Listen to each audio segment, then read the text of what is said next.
everyone, I got a new video for you guys. I'm in a 2019 Honda CR-V. Right now the CR-V has 19,000 miles on it, and basically what I'm going to be doing is replacing the cabin filter with the new cabin filter. The number would be XC36080. This is a cabin filter for it. This is going to be a replacement. Okay, so now I'm going to show you guys how to do it. You just lift this like so, drop this down, push the sides in, one side here, then push the other side in here.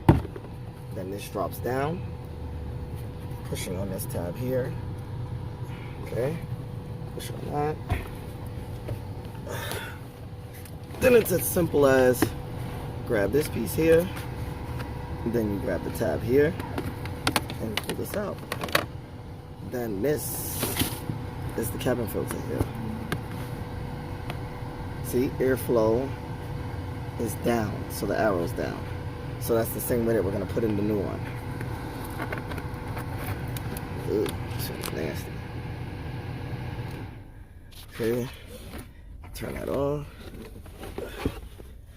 So this one only has about 20,000 miles on it, this CR-V, and this is what the cabin filter looks like.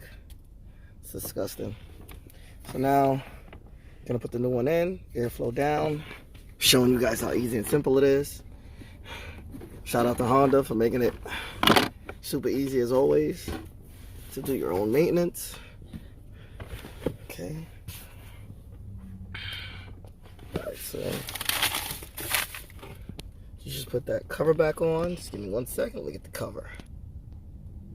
Alright, so get the cover like so. This part is facing up. You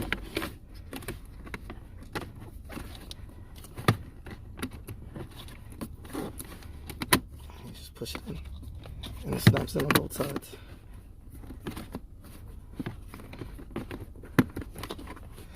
And that's it. It's in.